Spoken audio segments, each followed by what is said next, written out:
Hi y'all, welcome back to my channel. So I recently, over the weekend, took a trip back home to Atlanta, and it was my first time back home in over 2 years. And I am so grateful that I had the opportunity to see my family, to reconnect with them, and to just take a break from the cold. I was raised by some incredibly resilient, beautiful Black women, and I owe everything that I have today to all that they did yesterday. And some of the advice that I was given was a little bit interesting. When I went back home, I received just like some toxic ass advice. And it made me think, is this really the messaging that I received as a child? For example, one of my family members literally said to me that most women cannot go out of town to visit their family for 4 or 5 days and their husband be home when they get back. And y'all, everybody, all the other women in my family were nodding their head in agreement and being like, yep, that's true, when that family member said what they said. What? What? What? You mean to tell me that I can't go out of town for 4 to 5 days to visit my family without my husband leaving me for another woman? If this is the case, like if this is true, did I ever even have a husband at all? And I actually don't have a husband.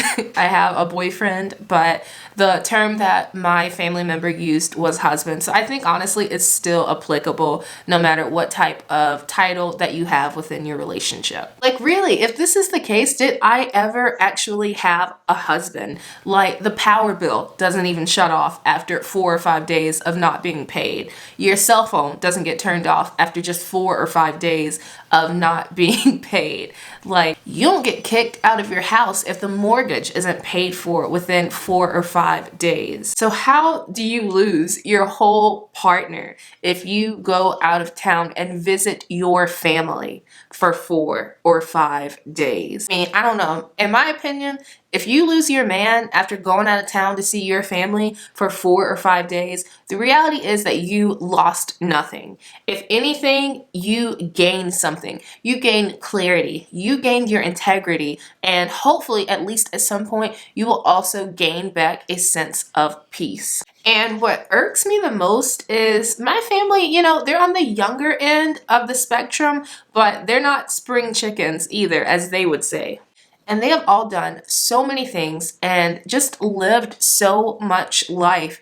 And this is the collective takeaway after like 300 plus years of living. Like this is the message. This is the takeaway. And I know that there are reasons beyond just low self-esteem or little to no sense of self-worth when it comes to reasons why Black women have dealt with such poor behavior from their men for such a long time. There are socioeconomic disadvantages that Black women have had to endure that have caused them to have male support. But it's 2022 and we don't need them anymore. We want them, we can have them, and it's okay if you want them, but we don't need them anymore. We can go out and get our own coin, we can get our own house, we can get our own car, we can get our own. So in 2022, that ideology, that has to go. This whole notion that a man's gonna do what a man's gonna do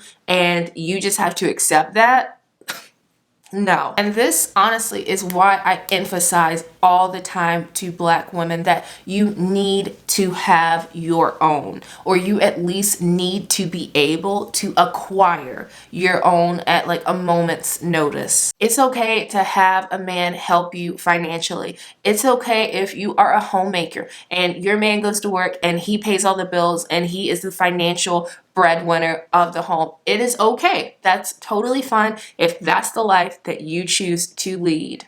And also what this like advice made me think of is just like the lack of importance that we seem to place as Black women in character, like sometimes because we have been denied the external luxuries for so long, I think that so many of us put too much stock in the externals. But the internals, like, that's where it's at.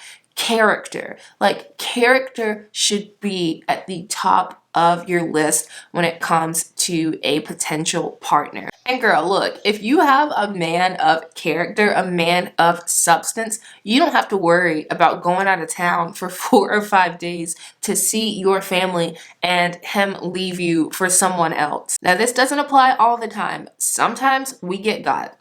Sometimes people trick us. Sometimes people manipulate us. Sometimes we get lied to. Sometimes people make mistakes. And just something to mention, because I don't want this in any way to seem like I'm slandering or bashing my elders, because I am not. I have such immense respect for those within my family and those outside of my family. The women who have come before me, who have worked to the bone, like who have worked their fingers to the bone to provide for my generation and the generations to come. And I believe that when our elders speak, we should always listen.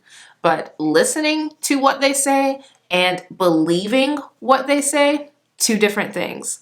And listening to what they have to say and taking action based on what they have to say are also two different things. Remember, maybe what they are saying is true to them and was true to their experience. Maybe the things that they did, they had to do to survive. If you live the exact same life that they lived, or if you aspire to live the exact same life that they live, then all of their hard work, all of their sacrifices, all of their suffering, ultimately, it's all gone to waste. It's all been in vain. So before I close out today's video, I just want to end by saying, Black women, I hope that you know that you are so, so, so worthy. You are so worthy, and do not accept less than what you deserve. Never, ever, ever, ever. All right, everyone. Thank you so much for watching tonight's video. I hope that you enjoyed. And until next time, stay safe, be well, and I'll see you soon. Bye, everyone.